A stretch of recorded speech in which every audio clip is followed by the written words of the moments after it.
Hi guys, it's Elliot here with another new video. Something a bit different this time, but I've got my friend Jean Gerrienne, one of my closest friends, to come onto the channel to discuss some of what he's doing in his life and why.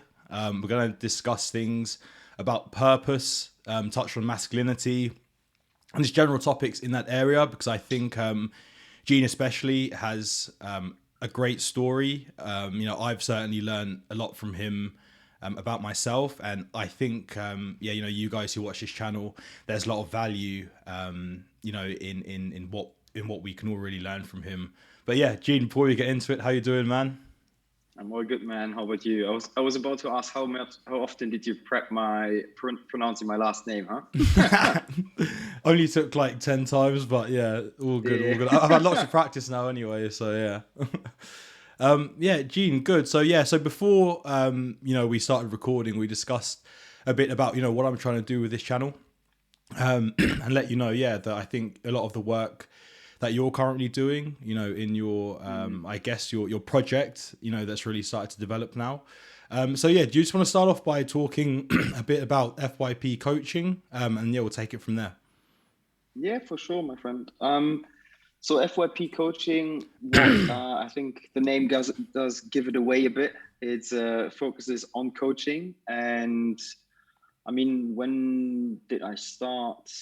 I mean, it was a project that started off the back of some of the conversations with the two of us had, and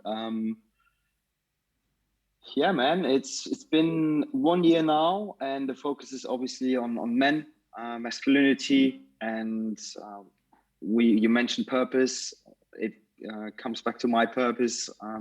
I believe my biggest vision is to have as much impact as possible on men's lives, because I'm just fed up with what's going on. Like how men are being, I mean, I don't want to sound too dramatic, but castrated almost by society. And yeah, I'm fed up with it, man. I'm tired of it. And yeah, that's what FIP is all about. What does FIP actually stand for? Find your purpose. Okay, great. And I guess my first question would be, um, what it is that really like drove you to start this project. And it'll Mm, be interesting to, I guess, talk about how we met and some of our background too, because I think that's all tied in quite nicely together. mm. Yeah, man. I think no, actually, I'm confident that you can only help others if you've experienced a similar pain, and it ties quite nicely into how we met. Because I mean, as a context, Elliot and I, we met 7 years, 8 years ago, Yeah, yeah. when we at a networking event, and when we applied for a job in financial services. And yeah, those 2 years for me, you were smart enough to leave earlier, were quite, yeah, impactful in a negative way. Because I mean, after those 2 years, I was like, absolutely, like, I mean, not in a good place, right? And that has taught me a lot about myself, and led me to where I am right now, right? So it wasn't one specific event, it was a gradual move from working in finance to where I am now, which is focusing on men and helping men improve their lives, essentially. And Okay. yeah, I'm grateful for, like, as shit as the 2 years were in finance. I'm grateful because we otherwise wouldn't have met. Yeah, yeah, for sure. But is it? I mean, what is it about working in finance specifically that you didn't like? I mean, is it the culture? Is it the ethics behind finance? I mean, what Mm. was it that you felt just sort of destroyed your energy working there? Oh man, it's great question. Do you have any examples, maybe? Yeah, I mean, it's a culture. It's what it stands for, right? Like at that time, I thought I was doing the right thing, because at that time my values were different, right? But so to give you an example, guys, like in terms of the culture, it was absolute cutthroat, micromanagement, to like an insane area. I felt like I was working for, I was back in the communism days, you know, like, I mean, man, like, do you remember we were at the desk, and then if you dared to take a break that was longer than 5 minutes, so if you were trying to go to the bathroom and take a breath and maybe, you know, do your morning business there, right? Like the moment you spend a bit more than 5 minutes, like off the desk, like you got messages, we got messages from our managers saying like, what the fuck, where are you? Why are you spending so much time off the desk, right? And that's absolutely toxic. I mean, it fucks with your brain, right? And that was one element, which was the micromanagement. The second element was the job itself. It was absolute shit, right? You were like you were treated like shit from your clients. You were treated like shit from management. So you're getting shit from all sides. And then you had like flicks, like the ticker flicking, clients yelling at you or whatever. And then you go home and you dream about it as well. You get nightmares, right? Yeah. Now, I think there'll be, well, I know, you know, that there'll be lots of guys watching who are in like a very similar position. But as bad as it was, you know, men particularly will carry on working in these environments that they're not happy in for like 5, 10, 20, for their entire lifetimes, really. Now, for you, I mean, what's the main reason as to why people choose not to leave and go and pursue something more fruitful for them? Why do they decide to stay? Like what blocks them from moving away and just doing something else, even though they know deep down they really know it's probably not the best thing for them? I'm not sure it's a decision they make. I believe there's this term called golden chain. I mean, if you work in finance or any well-paid job, at the end of the day, you stay in there because it allows you to afford a certain lifestyle, which only few are willing to give up in return to live a more fulfilling life, right? And I believe a lot of guys especially, they see it as their responsibility to, if they have a family, to provide for their family. So it's risky to leave that job, right? But then if you look at the younger generation, like us at the time, we had like absolutely wrong values, right? We had the wrong compass or North Star guiding us. So we thought like, well, I'm just going to fucking suck it up and work my way out of this and work my way up, and it's going to become better. So we keep telling ourselves a lie because we've got a lot of cash to spend, right? And we can escape on the weekend. So I believe why a lot of people are not leaving is because they don't make a conscious decision, and they think they are free, but they're not. They're like, it's a modern day of slavery, right? The modern form of slavery. Yeah, for sure. I mean, I think, you know, from when you're young at school, I mean, for me at least, you know, I was always going to go to university, you know, probably get a good job, but I was just actually coasting through that without really thinking about, you know, what it was that I wanted to do. You know, I remember the day that I got the job that we were talking about, I was super, super happy. And then fast forward, you know, 9 months to a year, you're in the worst shape you've ever been in. You feel terrible. You know, you're drinking all the time. You're going out a lot and just sort of living this like super degenerate lifestyle. And then for me, that's when I realized, whoa, okay, there's something a bit more to life here that I'm not currently like experiencing, or just like something's missing. Something inside was telling me that life just wasn't for me. And I guess your role as like within FYP coaching is to try and help men, I guess, get to that point first, and then after that, really try and find things that will give them some kind of purpose in life. Yeah, man, it's like FYI, I remember when you texted me years ago, like, hey mate, I got the job, I'm so happy. Yeah. I was like, yeah, same here. And then 1 month in, we were like, fuck this, right? But again, it took us some time to really make that step, right? That conscious decision. And I mean, coming back to FIP, I believe a lot of guys, as I said, some of us, you have to make that experience yourself first, right? It's not bad to have that experience and make that experience. It's actually a good thing. But and this might be judgmental, but I don't care. Like, make that experience, but then once you become aware, take action, right? And that's where I come in. I have so many guys reach out to me telling me how unhappy they are and unfulfilled and depressed and miserable. And I ask them, okay, what steps can you do? And then I ask them, what steps have you done? A lot of you guys know the answer already, right? And I'm just here to bring it out in you and also make you realize that you have the power to change, right? Yeah, exactly. And I guess a lot of it sounds like you're sort of like trying to raise people's awareness within themselves, because a lot of people will never actually get to that first stage of thinking about whether they're even happy or not, whether they're healthy or not. And I guess once you start moving down that line of thinking, things just start to open up a bit more as like the energy changes. Yeah, I mean, it's like if I were to sort of put it into like, or categorize it, there are like three types of guys, right? The ones that are absolutely unaware, but unaware of what to do, but they are aware that something needs to change.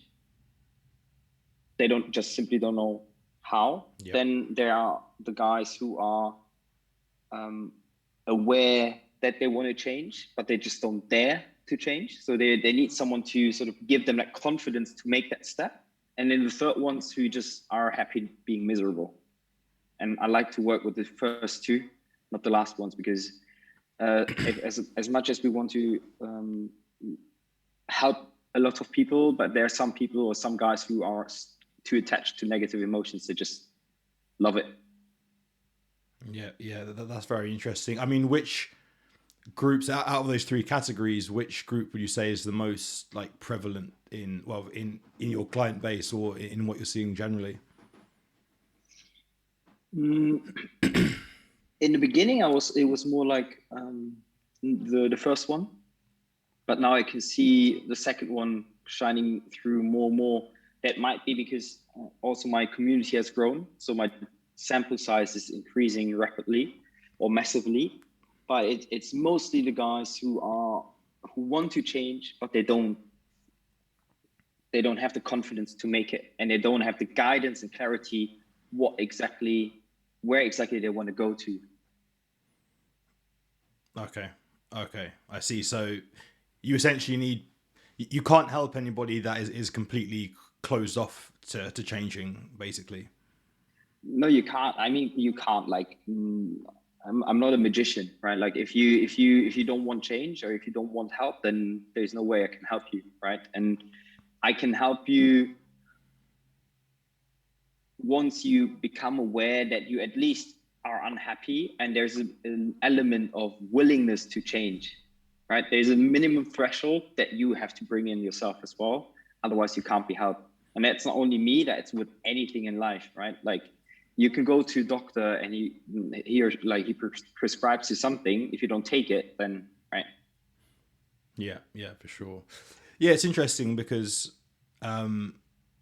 people who don't want to change or who aren't willing to change or to learn, I guess that's something that I've not just seen in like self-development and self-improvement, but also, across even in places like schools or, in like some of these poker academies that I'm involved with, you'll see people pay lots of money to essentially learn new informations, but you always hear these like, yeah, that's true, but I could do that, but a very common example that I've seen is, when you talk to people about journaling, and when my friends might be a bit down or something, I'll say to them, well, have you written it down? Have you journaled about it?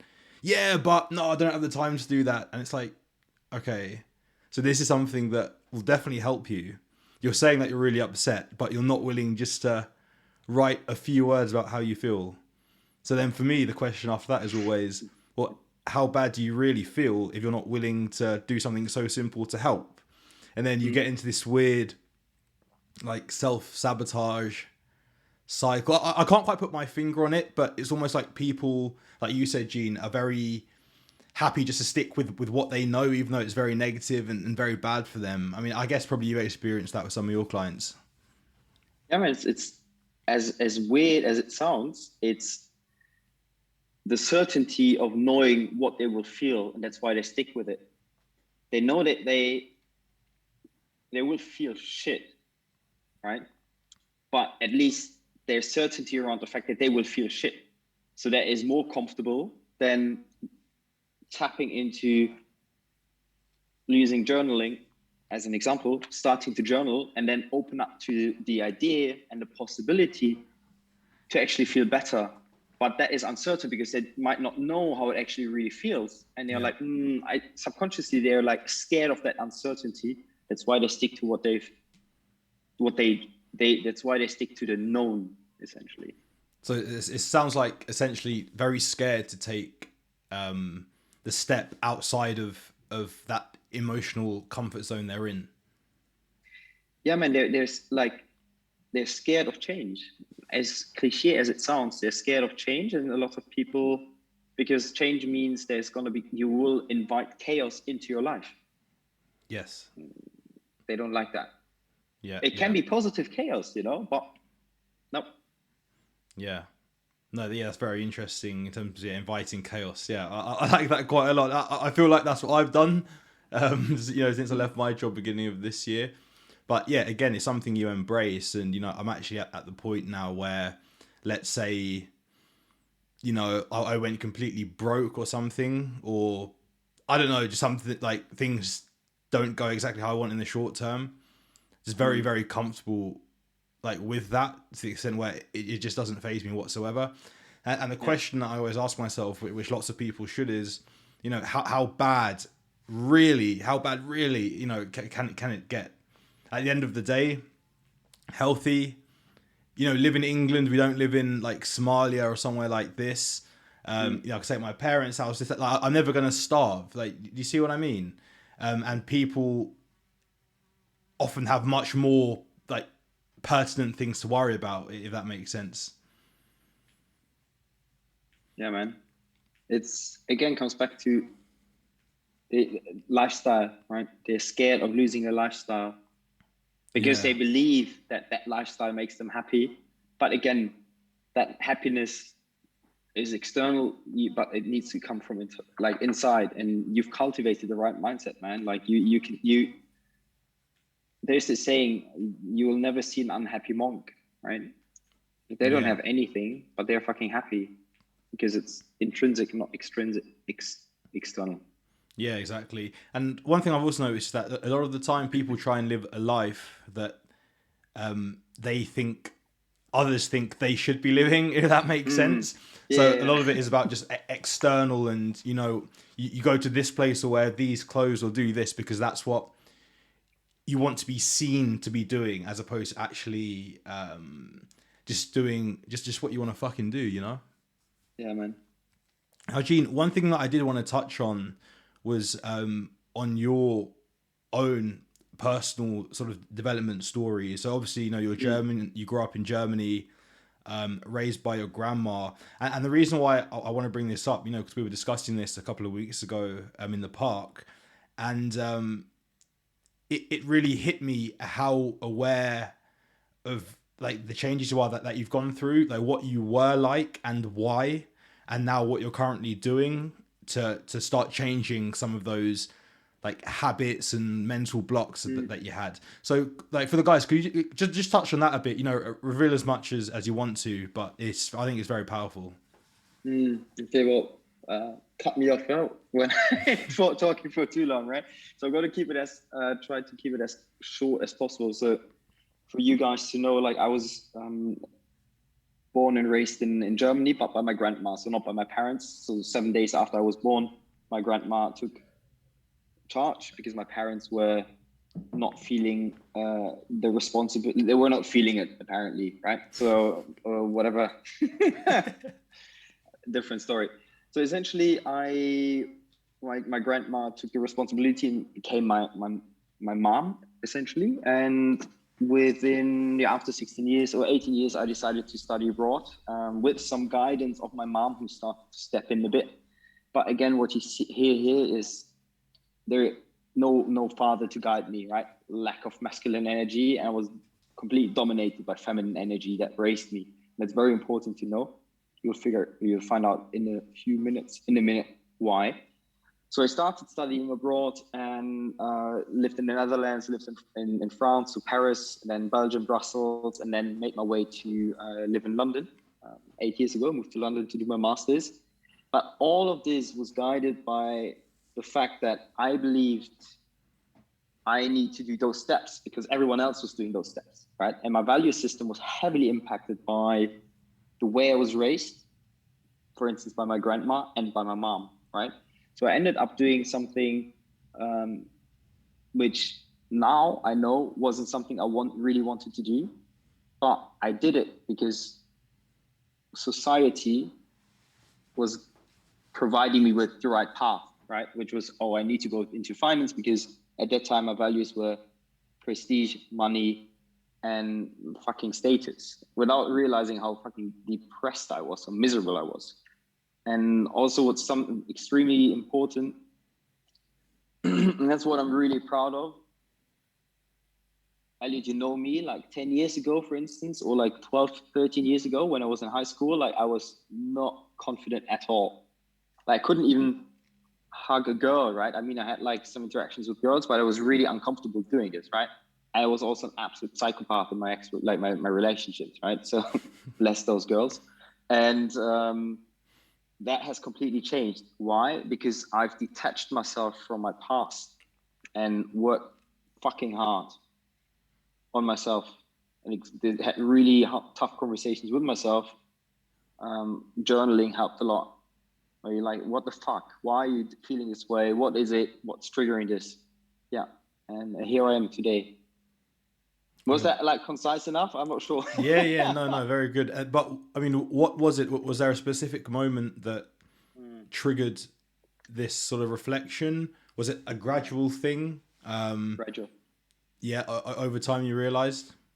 Yeah, man, it wasn't one specific thing. Like I was always, I'm not even sure what it was. Like at some point I started becoming obsessed with improving myself. Because maybe subconsciously I knew, like, what the fuck? Like, how can you be such a pussy, right? Like, how can you be... Man, I was so attached because I didn't have a father figure. Whenever I was with guys, I was so attached to them, right? I was like, oh my gosh, this guy is my idol. Like, I was idolizing friends.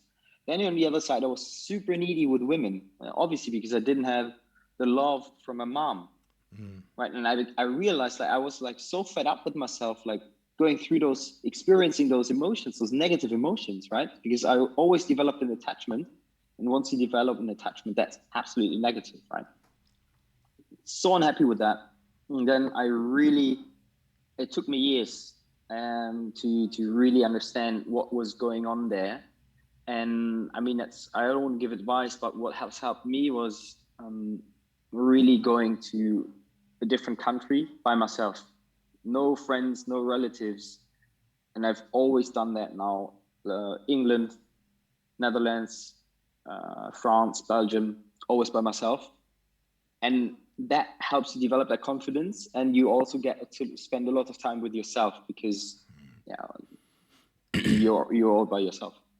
Yeah. I mean, thanks for that, Gene. Nice and concise, but you've had to put up with a lot of shit, like on the family side of things, through the years, which I guess, to bring it back to FYP coaching, you having gone through that experience, like you've really gone through that journey journey yourself, and that there's no, like, you really can help people, because I know, like, in the coaching industry, and I've had experience with it as well, you get a lot of pretenders out there who sort of will like learn a coaching course and then try and sell their services, which is fine, but I think with you, from what I see, is a far more genuine desire to help men, and maybe to help them go on the same journey that you've been on, or to avoid that journey altogether, which I guess is probably, you know, the ideal scenario. Yeah, man, it's absolutely right. So there's this, I'm not sure if it's saying, but the bar to for entry to become a coach is quite low. Yeah. The bar to become a great coach is very, very high. Yeah. Right. And I 100% agree. Like, I'm grateful for all the experience I've made, because it allows me to be very empathetic with the guys that reach out to me. At the end of the day, I don't have the solution. We all have this. Like, if you were to reach out to me, you have the solution already within you. It's my job and my mission to bring it out in you, right? But because I've experienced so much, I don't want to say shit, because it sounds like I'm grateful for it, right? But because I've experienced this, it allows me to tap into the right energy and ask the right questions to bring it out in you, so that you can figure it out yourself. Yeah, that makes sense. Yeah. No, it makes lots of sense. And I guess with the guys that you're currently coaching, maybe what are the 2 or 3 main issues that you see they have at the moment? Is it masculinity? Is it, I know, like porn addiction and things like that as well? What are the main issues that these guys have? The main issues, man, are lack of confidence, lack of guidance. Like, they don't have a North Star. So they don't have goals in life. They don't have a mission in life. So that is one big thing. The second thing is, as I said, lack of confidence.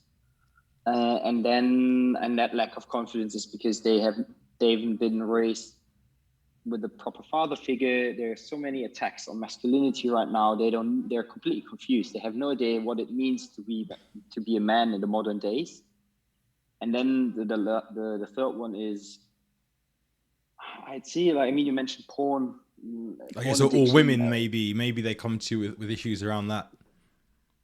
Yeah, man. But again, it comes back to masculinity and energy, you know, like they don't have they lack the confidence to, I mean, it's actually absolutely mad. So many guys reach out to me because they don't even know how to talk to other people, because they are not they're so not in their masculine energy anymore. They're like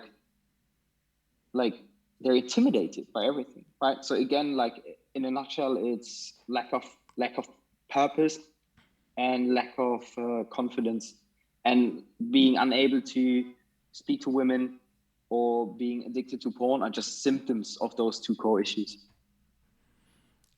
It's incredible that so many guys seem to have these issues. So I guess it's something that, for whatever reason, has become like systematic within society, as opposed to, instead of the minority feeling this way, it seems like it's actually that a majority of men are going through some of these issues. So, I mean, what do you think it is? Like what's happening, Gene? Like, why is this happening? You know, man, at a high level, what's your view? I hope you've got another 2 hours.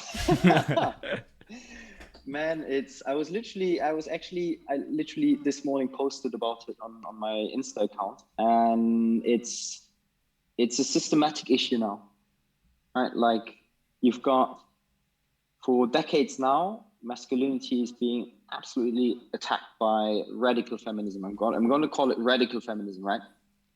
Because the initial idea of equality and equal rights and equal opportunity, which is great, went into like something super extreme, which is like anything remotely masculine and male is bad.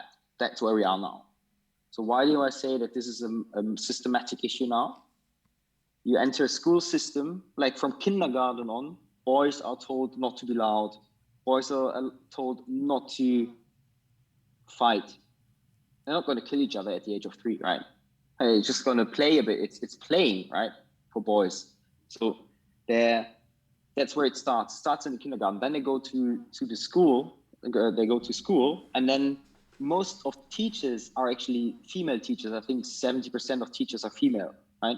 So they get exposed to more female energy, while that necessarily or in itself isn't bad. But if it's the dominant energy, that feminine energy will dominate the masculine energy, and the feminine, like the female teachers will tell them, you have to adopt more female traits. Again, second step in the system, or a second time in the system that tells boys not to be boys. Then they enter college, same thing, like, or university. Fuck, sound like an American. Like they enter like university, and again, they're told not to be masculine. Then they enter the workforce. Don't be confident. Don't be assertive, right? So systematically, year in, year out, month in, month out, day in, day out, they're told not to do whatever their nature actually tells them to do, right? So throughout the entire system, masculinity is suppressed actively, and that leads to the depression crisis, or the mental health crisis we see in men today, right? And that leads also to the fact that we see more and more girls, I think 2 times more likely or 3 times more likely to succeed in school. Why? Because boys are becoming super unhappy. Like at school, they're always told you're bad, or boys are less. Okay, I'm going to make a leap here. Masculine energy means you lead. Feminine energy means you follow, right? Just on a basic concept. So if schools always tell boys like you need to follow, they get pissed because they have to suppress their energy. And the system focuses so much more on women now and girls that boys get like, I mean, if everyone tells you like you're shit, like you're going to give up, you're like, I don't want to go to school anymore because it's not fun anymore. And that's why boys from a very like young age get so frustrated with the system that they don't put in the work. What does this mean? Poor grades, whereas poorer future, because you've got more and more women and girls entering the university or graduate system because they've got better grades and they push out the boys. That was a long answer. I hope it answers your question, because I felt like it was necessary to sort of give you that overall context. Yeah, it's very interesting. So I guess, like, to put that shortly, you feel like so boys are being basically taught to suppress their true essence from a very young age, which is leading to high levels of suicide, depression, and the rest of it, because they're just not following their true essence and are being told they're bad. Exactly. And then my next question would be, I mean, just for balance, is this better or worse for women? I mean, it sounds great for them, right? Going to university, getting these good jobs, but is it doing more damage than good? Not saying that them getting these good jobs is good or bad or whatever. Don't particularly care who my boss is personally, but is it doing much damage to them in your view? I mean, again, first of all, I'm happy about the fact that there is an equal rights movement, right? And an equal opportunity movement. So that's positive. What is negative? Are there negative side effects? Yes, because it's quite funny. What's going on is we're trying to make both genders, and in my point of view, there are only 2. We're trying to make both genders more equal, right? And what's happening here is, so what does this mean? Women are supposed to become more masculine and men are supposed to become more feminine. Well, I mean, both will essentially suppress their natural energy and core. Mm-hmm. And that will, if that leads to depression and unhappiness in men, it will obviously also lead to the same thing in women and girls. We see, I'm going to come back to mental health and depression here. There's a reason why, even though, here's a not so much fun fact, 75% of suicides successful suicides are committed by men, but women are actually, there are more women attempting suicide, but they are not as successful. I think women are 3 times more likely to attempt a suicide, but men are more successful in actually following through. And that has been on a sharp increase over the last 20 years, 30 years even. So there seems to be something going on as well. So overall, I'd say it's not, obviously it has also negative impacts on women because they are suppressing the feminine core, which is taking care, caring and loving, which they have to suppress in the corporate world because they are supposed to become more masculine. Yeah. That's very interesting, man. Very, very interesting. Yeah, it seems like there's a lot more going on in the background here as to why these trends are happening. Where on the surface, they seem very positive. Like you said, it's good. It's good that people are getting more of an equal chance. But I don't want to say at what cost. But again, I think it's just trying to understand, the broader picture, and whether there's any link between these people sort of suppressing the natural energy, and then things like suicides going up, depression, and all the rest of it. I'm sure we could spend a long time talking about this. Yeah, I'm sure. Good. So Gene, if people want to reach out to you, what's the best way? And also, what special deals do you have for the people watching this podcast? 50% commission for Elliot. Joking. How can they reach me? Best is via my Insta. So FYP_2022. That's the best way. I guess I can I'll put it in the comments. Yeah, in the description. Yeah, man. Yeah. That's the best way because my entire business is built on that social media platform. That's the word I was looking for. Okay. And special deals, we can always talk about something. Okay, good. And if anybody is on the fence on reaching out to you, what would you say to them, just to for them to really dive in and embrace perhaps a conversation with yourself, or just a different way of living? What do you mean? In terms of if there's somebody who says, like I'm not sure, I feel like or I know inside that the position that I'm in isn't exactly what I want, but I'm just too scared just to take one small step forward. What would you say to them just to start them on their journey? What are you afraid of? That's my question. What's the worst that could happen? Yeah. To like in reaching out to me, for instance, what is the worst that could happen? Most likely, there's only upside. Yeah. Completely agree. What's the worst that could happen? I think it's a very good life philosophy to live by. Not that you should jump off a cliff or anything like that, but I think generally speaking, you can never go too far wrong with that within reason. Yeah. But Gene, thank you very much for the time, my man.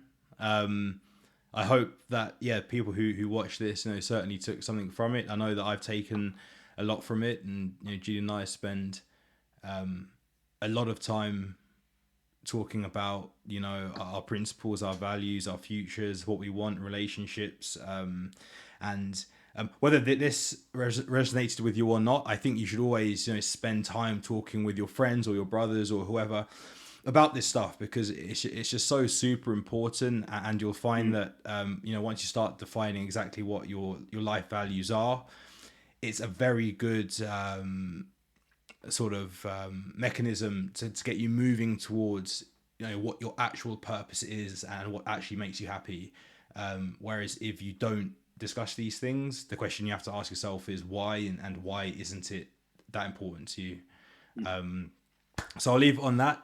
Gene, thank you very much. And I'm sure we'll catch up soon. And I think maybe in 3 months' time, 6 months' time, something like that, we'll see how things have developed, and we'll take it from there.